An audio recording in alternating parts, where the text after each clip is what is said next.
Chapter 6. The Decision to Leave India. Hyderabad, once a city buzzing with the promise of progress, now echoed with a different kind of energy. The air crackled with political tension, as the impending division of Andhra Pradesh loomed large over everything. Every news bulletin, every conversation seemed to revolve around the escalating conflict. Slogans painted on walls, impassioned speeches echoing from street corners, and the occasional whiff of tear gas in the air all painted a picture of a city on edge. For Jogendra, who had always prided himself on his pragmatic approach to life, the chaos was disconcerting. He had come to Hyderabad seeking opportunity, not political upheaval. Yet the turmoil seeped into his world like a relentless monsoon rain. His favorite lunch spot, once a haven of camaraderie and laughter, was now a battleground of heated debates.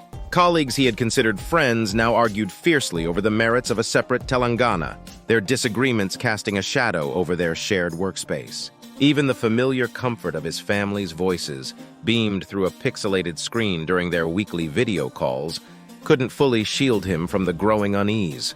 Even Priya, his irrepressible sister, seemed subdued, her usual banter replaced by a somberness that was unsettling.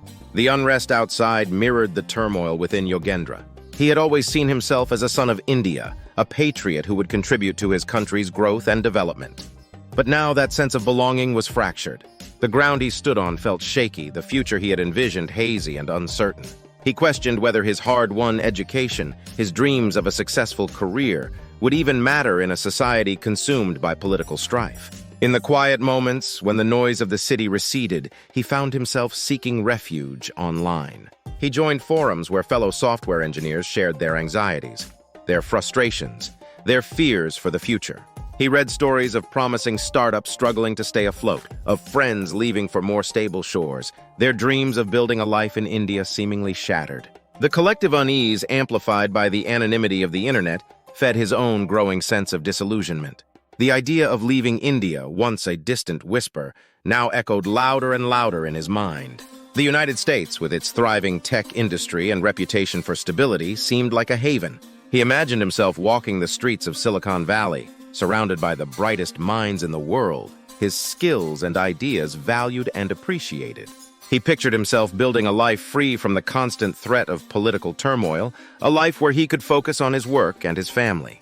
But the decision was not an easy one. It meant leaving behind his parents, his siblings, the familiar comforts of home. It meant abandoning the land that had nurtured him, the community that had shaped his values and beliefs. It meant severing ties to a part of himself that he held dear. For weeks, he wrestled with the dilemma, weighing the pros and cons, seeking advice from friends and mentors. He agonized over the potential consequences, the uncertainty of starting anew in a foreign land. But the more he thought about it, the more he realized that staying in India was no longer an option. The political turmoil had created a climate of fear and instability, a breeding ground for resentment and division. The concept of Telangana, as a distinct entity born from a yearning for acknowledgement, was initially abstract to him. Telangana, a name often relegated to history textbooks and his colleagues' casual references to their hometowns, was to become a separate state. This wasn't just a redrawing of lines on a map. This was a seismic shift that would rattle the foundation of the city he'd made his own. His world was the seamless blend of colleagues from across the state, their accents and culinary preferences painting a vibrant mosaic of shared ambition. Yet as the protests erupted, he couldn't ignore the outpouring of emotions. The violence that flared across the city transformed familiar streets into zones of fear. Supporters of Telangana, who'd long perceived their region as neglected by the Andhra Pradesh government, saw this as the dawning of a new era. Opponents vehemently protested what they saw as a rupture that threatened economic turmoil and communal disharmony. The repercussions were immediate and unsettling. Lives were senselessly lost, property viciously destroyed, and the normalcy they'd all taken for granted vanished like mist in the harsh summer sun. As assets were divided in protracted bureaucratic battles, the tremors reverberated through the tech industry. Investments stalled, projects were delayed, and the once steady rhythm of Hyderabad's rise was replaced by a disorienting sense of limbo. Jogendra felt a helpless anger, a rage that this wasn't progress, but rather a tearing apart of the promising future they were collectively building.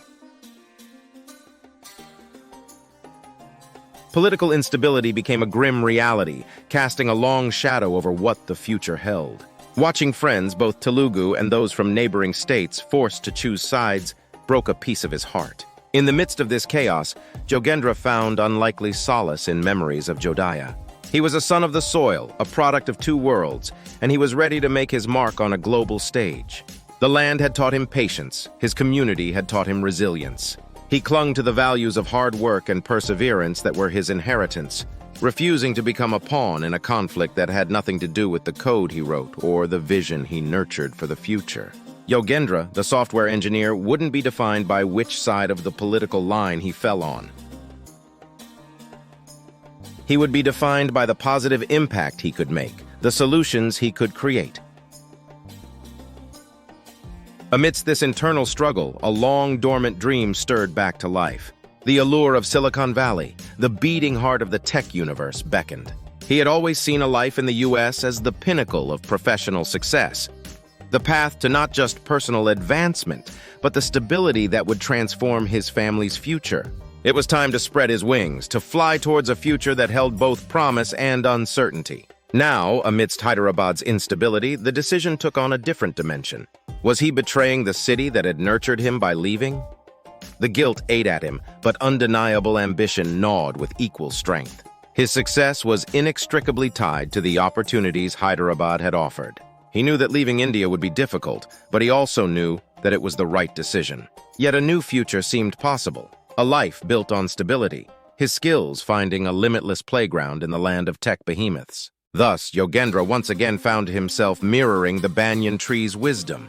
Roots firmly sunk in the soil of Gujarat, branches straining towards the vast expanse of the world. Perhaps, just perhaps, his future lay in the spaces in between. It wasn't just about his own goals anymore. He could offer his parents in Jodhaya a life of ease beyond anything he could manage right now.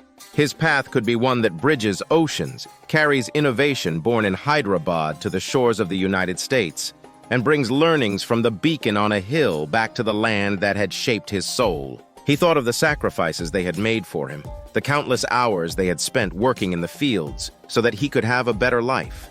With a deep breath, he closed his eyes and pictured his parents' faces. He imagined the pride in their eyes as he told them about his decision.